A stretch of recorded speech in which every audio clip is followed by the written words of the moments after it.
అయితే చంద్రబాబు గారితో మీ పరిచయం ఎట్లా అయ్యింది? ఇప్పటి వరకు అలా కొనసాగుతూ రావడానికి ఎలాంటి బీజాలు పడ్డాయి ఆ రోజు? 1983లో చంద్రబాబు గారు టీడీపీలో జాయిన్ అయిన దగ్గర నుంచి కూడా ఆయన స్ట్రాటజీస్ అవన్నీ నాకు బాగా నచ్చాయి. రోజు ఎన్టీ రామారావు గారి ఇంట్లో హాల్లో ఆయన కూర్చుని మమ్మల్ని అందరినీ పలకరించి పార్టీ విషయాలన్నీ చర్చించేవారు. 83లో ముఖ్యంగా 84లో వచ్చిన ఆగస్టు సంక్షోభంలో ఆయన చేసిన కృషి, పార్టీ తిరిగి అధికారంలో రావడానికి ఆయన చేసిన ఎంతో అవిరళ కృషి వల్ల ఆయన కూడా మొత్తం తెలుగుదేశం పార్టీలో ఒక బ్రహ్మాండమైన నాయకుడుగా అంతకుముందలే అప్పటికే ఎస్టాబ్లిష్ అయిపోయారా? 84 సంక్షోభం టైంలో 84కి ఎస్టాబ్లిష్ అయిపోయి మళ్ళా ఒక జాతీయ స్థాయిలో ఇందిరాగాంధీని మరి కాంగ్రెస్ పార్టీ వాళ్ళ నిర్ణయంతో నాదెండ్ల భాస్కరరావుని తీసుకొచ్చి ప్రతిష్ఠిస్తే తిరిగి ఎన్టీ రామారావు గారు చీఫ్ మినిస్టర్ అవడానికి ముఖ్య కారణం చంద్రబాబు నాయుడు గారు, ఆయన స్ట్రాటజీ. సో అందరికీ తెలిసింది ఏంటంటే ఆయన ఎంత స్ట్రాటజిస్టు, ఎంత కష్టపడతాడు, ఏ విధంగా మళ్ళా తిరిగి గవర్నమెంట్ తీసుకొచ్చాడు, ప్రజాస్వామ్య పోరాటం చేయటం, ప్రజాస్వామ్య పరిరక్షణ ఆంధ్రప్రదేశ్లో చేయటం, దాంతో జాతీయ స్థాయిలో కూడా ఆయన ప్రజ్ఞ ఇనుమడించి ప్రజ్ఞ అంతా బయటకు వచ్చి నేషనల్ లీడర్స్ కూడా వారంతా కూడా చంద్రబాబు గారిని అప్రిషియేట్ చేయటం, ఎన్టీ రామారావు గారు కూడా చంద్రబాబు నాయుడు గారు ఎన్టీఆర్ భవన్లో మరి జనరల్ సెక్రటరీగా ఆయన నియమించటం, సెంట్రల్ కేంద్ర కార్యాలయంలో ఆయన రాష్ట్ర పార్టీ ప్రధాన కార్యదర్శిగా ఉండటం, పార్టీని నడిపించటం, చాలా ఆయన 1987లో జరిగిన మండల ప్రజాపరిషత్ ఎలక్షన్స్, జిల్లా ప్రజాపరిషత్ ఎలక్షన్స్, మున్సిపాలిటీల ఎన్నికల్లో మరి మొత్తం టీడీపీ అభ్యర్థుల వాళ్ళందరినీ కూడా సెలెక్ట్ చేయటం, వాళ్ళ యొక్క పార్టీకి అంకితభావంతో పనిచేసిన వాళ్ళందరినీ తీసుకొచ్చి లీడర్షిప్ ఇచ్చి, ముఖ్యంగా అప్పుడు బీసీ రిజర్వేషన్లు, ఉమెన్ రిజర్వేషన్లు ఇవన్నీ ఎన్టీ రామారావు గారు నిర్ణయాలు తీసుకున్న దాంట్లో కీ రోల్ ఆయన పోషించడం జరిగింది. ఇక్కడ ఒక ప్రశ్న ఏంటంటే, నాకు 83లో ఓడిపోయారు కదా ఆయన. 83లో చంద్రగిరి, అప్పుడు కాంగ్రెస్ పార్టీ నుంచే కాంగ్రెస్ పార్టీ. ఇక్కడ నా ప్రశ్న ఏంటంటే, అప్పటికే ఎన్టీఆర్ అల్లుడు అయ్యుండి కాంగ్రెస్ పార్టీలో ఎందుకు కంటెస్ట్ చేశారు? ఎందుకు తెలుగుదేశం పార్టీలో కంటెస్ట్ చేయలేదు? ఎన్టీఆర్ అడగలేదా? ఆయన తెలుగుదేశం పార్టీలోకి రాలేదా? ఆయన నారా భువనేశ్వర్ గారిని పెళ్లి చేసుకునే పార్టీకే ఒక రాష్ట్ర ప్రభుత్వంలో ఒక మంత్రిగా పనిచేస్తున్నారు. కాంగ్రెస్ పార్టీ ఇచ్చిన గౌరవాన్ని ఆయన మరి ఆ తలవగ్గ తప్పలేదు. ఎందుకంటే ఆయన మంత్రిగా ఉండి ఇంకో పార్టీలోకి వెళ్ళి నిలబడటం అనేది అప్పుడు పాసిబిలిటీ కాలేదు. మీకు అప్పటికే పరిచయం ఉందా? పెళ్లికి ముందే పరిచయం? నేను ఒక విద్యార్థి నాయకుడిగా ఉండేవాడిని, రాష్ట్ర స్థాయి విద్యార్థి నాయకుడిగా. ఇది కాంగ్రెస్ పార్టీలో ఎన్ఎస్ఏ స్టేట్ జనరల్ సెక్రటరీగా ఉండేవాడిని. గాంధీ భవన్లో ఆఫీస్ ఉండేది, యూత్ కాంగ్రెస్ హనుమంతరావు వాళ్ళతో పాటు మాకు కూడా.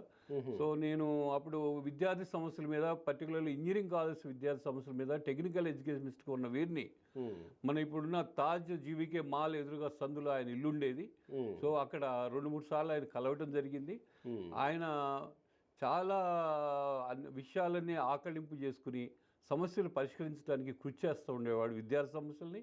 ముఖ్యంగా ఆయన విద్యార్థి సంఘాల నుంచే వచ్చారు కాబట్టి ఆయన శ్రీ వెంకటేశ్వర యూనివర్సిటీలో ఒక స్ట్రాటజిస్ట్గా విద్యార్థి సంఘాలను గెలిపించుకోవటం, వాళ్ళకి నాయకత్వం ఇవ్వటం, తద్వారా అక్కడ చంద్రగిరిలో కూడా ఒక యంగ్ స్టూడెంట్ లీడర్గానే కంటెస్ట్ చేయటం, వారందరి కృషితో ఆయన ఎమ్మెల్యే కావటం, అంతేకాకుండా 81లో మంత్రి అవటం, క్యాబినెట్ మినిస్టర్ అవటం. దాంతో ఆయన అక్కడే కాంగ్రెస్లో కూడా అసాధారణ ప్రతిభ కనపరిచారు. అంటే అప్పటికి పెళ్లి కాని వ్యక్తి ఈయన ఒక్కళ్ళే క్యాబినెట్లో, Congress cabinet. Young and dynamic cabinet minister, అది సినిమాటోగ్రఫీ మినిస్టర్గా ఉండటంతో ఎన్టీ రామారావు గారు కూడా ఆకర్షితులయ్యారు. ఆయన కూడా ఆయన పనితీరు బాగా నచ్చి, తర్వాత అంతేకాకుండా తన డాటర్ని ఆయన ఇచ్చి మ్యారేజ్ చేయడానికి ఎన్టీఆర్ ప్రపోజ్ చేశారా? ఎన్టీఆర్ ప్రపోజ్ చేశారు. ఏం కనిపించింది చంద్రబాబులో ఎన్టీఆర్ అప్పుడు? ఆ డైనమిజం, ఆ చరిష్మా, ఆయన చేయగల బాగా ప్రజాసేవ చేయగలుగుతున్నారు, చక్కగా చూస్తున్నారు. సో ఒక అటువంటి వ్యక్తి తనకి తారసపడటం, తన కుమార్తెను ఇవ్వాలని నిశ్చయానికి రావటం, పెద్దలంతా కూడా చాలామంది సైజ్ చేయటం ఆయనకి. సో దాంతో ఆయన ఎక్కడ ఎవరిని ఆయన ఆయన మిత్రులు కూడా మంచి డిసిషన్ అని చెప్పి సైజ్ చేయటం, దాంతో ఎన్టీ రామారావు గారి ఆయన తన కుమార్తెనిచ్చి వివాహం చేయటం అంటే పెళ్లి తర్వాతే కదా ఎన్టీఆర్ పార్టీ పెట్టారు. ఎస్ 82లో అవునండి, పార్టీ పెట్టారు ఆయన. అవునండి. సో పెళ్లి తర్వాతే పార్టీ పెట్టినప్పుడు అప్పటికే చంద్రబాబుకు తెలిసే ఉంటుంది ఎన్టీఆర్ పార్టీ పెట్టబోతున్నారు మా మామయ్య అనేటువంటి విషయం. అవును. సో ఎన్టీఆర్ కూడా ఇప్పుడు కంపల్ చేయలేదా చంద్రబాబు గారిని? కానీ ఆయన ఒక పార్టీలో ఉన్నాడు, ఆ పార్టీ విధానాలకు కట్టుబడి ఉన్నాడని బహుశా ఎన్టీ రామారావు గారు కూడా ఆ డిస్టర్బ్ చేస్తుండరు. ఈయన కూడా ఒక ఒక ఒక స్టూడెంట్ లీడర్గా వచ్చి ఒక ఎమ్మెల్యే అయిపోయి ఒక మంత్రి అయిపోయిన తర్వాత ఆ పార్టీకి వాళ్ళ లాయల్టీని వేయటం ఆ రోజుకి ఇష్టం లేదు అనుకుంటున్నాను. అంటే సహజంగా రాజకీయాల్లో ఎలా ఉంటుంది, సరే పోనీ ఎన్టీఆర్ గారు డైరెక్ట్గా చంద్రబాబుని అల్లుడు గారు మా పార్టీలోకి వచ్చేయండి అని అనలేకపోయినా కూతురుతోనైనా చూడమ్మా కాస్త అటువంటి పరిస్థితి, అటువంటి ఆ విధంగా ఎన్టీ రామారావు గారు ఆలోచించలేదని నేను అనుకుంటున్నా. ఓకే. అట్లనే ఈయన కూడా ఉన్న పార్టీకి ఒక బద్ధుడిగా ఉండి ఉన్నారు. దాని తర్వాత పరిణామాల్లో ఆయన మరి ఆయన ప్రజ్ఞ ఎక్కడున్నా కానీ రాణిస్తుంది.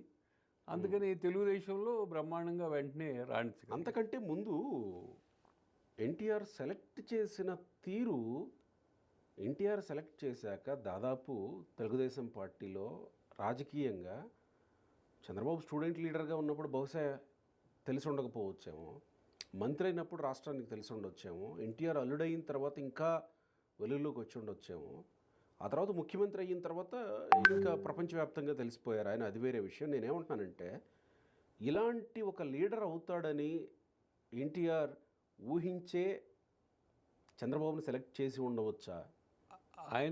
ఆయనలో ఉన్న డైనమిజం, ఆయన ఒక విద్యార్థి నాయకుడిగా వచ్చి మంత్రి అయిపోవటం, కాంగ్రెస్లో ఎన్నో టైమ్స్ ఎమ్మెల్యే అయిన తర్వాత కానీ మంత్రి కారు, కానీ ఫస్ట్ టైం ఎమ్మెల్యే కాగానే మంత్రి అవ్వగలిగారు అంటే అదే చిత్తూరు జిల్లా రాజకీయాల్లో కూడా ఆయన ఎంతో రాణించటం, దానివల్ల ఎన్టీఆర్ కూడా ఒక ప్రత్యేక అభిమానం ఆయన మీద ఉండి భువనేశ్వర్ గారిని ఇచ్చి పెళ్లి చేయటం జరిగిందని నేను భావిస్తున్నాను.